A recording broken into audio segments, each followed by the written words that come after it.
Bonjour. Donc effectivement, je suis Claire. Je suis chez Batch depuis bientôt 5 ans. J'ai commencé en tant que Solution Engineer, mais aujourd'hui, j'ai en parlé en tant que Product Manager de la squad Profile.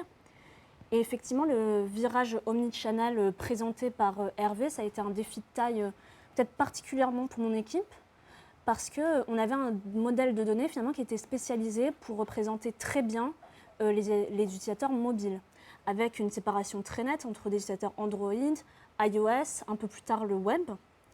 Et quand vous nous avez demandé est-ce que je peux envoyer des emails avec Batch, votre demande, au-delà de simplement envoyer des emails depuis l'interface Batch, c'était de pouvoir libérer cette donnée et de pouvoir exploiter toute cette donnée sur tous les canaux de communication et sans ces silos.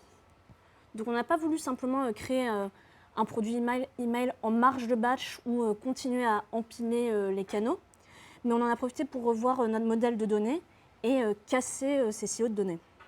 Donc c'est comme ça que les profils sont nés. Donc c'est un nouvel objet qui est vraiment au cœur de la plateforme. C'est là où toutes les actions d'un utilisateur sont consolidées. Donc les actions elles viennent du mobile, du web, de votre back-end via nos API ou bien de vos autres outils marketing via des connecteurs. Et c'est le canal email qui est le premier à bénéficier de cette nouveauté.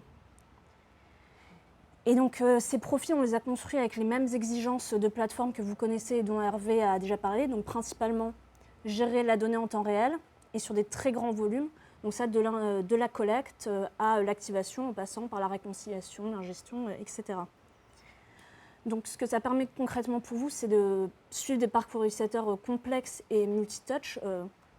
Par exemple, pour donner un exemple facile, c'est le panier abandonné. Vous pouvez détecter un ajout au panier depuis le web, depuis l'interface Batch, programmer un email 2 jours plus tard, mais surtout ne pas envoyer cet email si finalement l'utilisateur il a fait un achat sur le web, mais aussi sur le mobile ou même en magasin. Donc ça pour nous c'est un changement de paradigme important, mais évidemment on s'assurait qu'il ait zéro impact sur toutes les campagnes push et in-app que vous opérez avec Batch aujourd'hui, et aussi qu'il ne nécessite pas de mise à jour majeure de votre implémentation de Batch. Donc concrètement, ça veut dire que si vous avez implémenté Batch dans vos apps mobiles il y a 1 an, il y a 2 ans, que vous nous envoyez déjà des événements pour orchestrer des campagnes push ou in-app, demain, si vous souhaitez utiliser Batch pour envoyer des emails, en fait, vous allez pouvoir exploiter ces mêmes événements au sein de la plateforme. Donc, vous l'aurez compris, la grosse nouveauté de mon équipe, c'est l'arrivée de ce nouvel objet Profile, et on l'a incarné sur le dashboard en mars avec l'arrivée de la Profile View, donc qui est simplement la vue 360 de ces profils uniques, où vous allez retrouver tous les attributs qui sont liés à un utilisateur, toutes les informations liées à son statut d'abonnement email, et puis très bientôt, d'ici quelques jours, tout l'historique des events qui ont été traqués pour un utilisateur.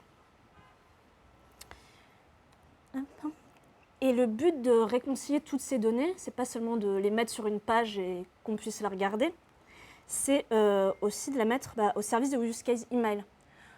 Donc dès qu'on a commencé à accumuler ces données sur les profils, on a évidemment porté cette feature de targeting qu'on avait depuis très longtemps sur le push, sur les emails. Et donc en plus de pouvoir sélectionner un event d'entrée et de sortie d'une email automation, vous pouvez rajouter un filtre sur le statut de l'abonnement, à une newsletter thématique, un score importé d'un autre outil, des points de fidélité, etc. Donc, c'est difficile de parler stockage des données, activation de données sans faire un petit point compliance. Et donc, c'est souvent dans la squad Profile que les sujets liés à la GDPR tombent. Et depuis les débuts de Batch, on donne des outils de mise en conformité GDPR, donc via des API dédiées, des méthodes de SDK, des interfaces sur le dashboard. Donc, elles permettent entre autres de supprimer des données utilisateurs. Donc, ça peut être suite à la demande explicite d'un utilisateur, ou bien quand vous estimez que c'est plus nécessaire de collecter cette donnée par rapport à vos use cases. Et on sait que beaucoup d'entre vous ont mis en place des mécaniques de purge de données calculées sur des critères maison avec vos équipes techniques. Et maintenant que nous, côté Batch, on centralise aussi les données de profil et qu'on a une vision beaucoup plus holistique en fait, de l'activité de vos utilisateurs, on va permettre de faciliter cette implémentation, puisque vous pourrez simplement dire, voilà, je mets une période d'inactivité suite à laquelle un profil va être supprimé complètement de batch. Donc ça permet deux choses, donc de conserver des données de profil pour une donnée qui est raisonnable, et puis ensuite de fournir des statistiques aussi sur une base de profil qui reste pertinente.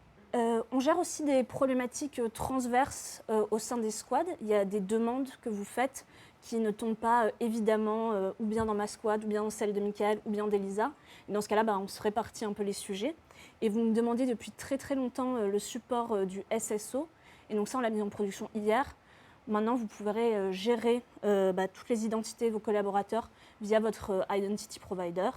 Et ça, les clés, c'est une sécurité du dashboard batch qui est augmentée et aussi une expérience de connexion qui est facilitée. Pour cette deuxième partie d'année, on va continuer à parler des sujets, on va continuer à travailler sur la collecte de données.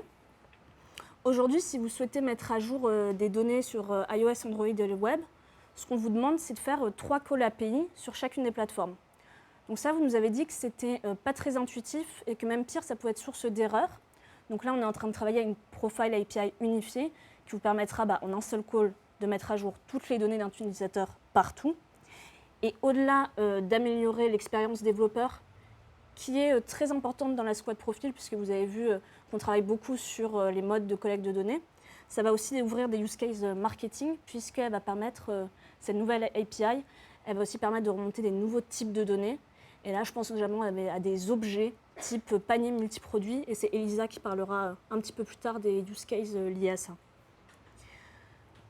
On va aussi travailler sur les exports des données, parce qu'on se rend compte que souvent, vous n'avez pas un seul outil d'email, mais plutôt 2, voire 3. Et dans ce contexte, pour nous, c'est important de faciliter la synchronisation des statuts d'abonnement email, notamment entre tous ces outils. Donc ça va se traduire par, on va travailler sur notre API d'export et sur nos webhooks pour vous donner accès à plus d'événements liés à l'email. Et souvent, c'est aussi des informations précieuses que vous voulez partager avec vos outils de BI. Donc ça va être aussi des connexions qui vont devenir possibles plus facilement.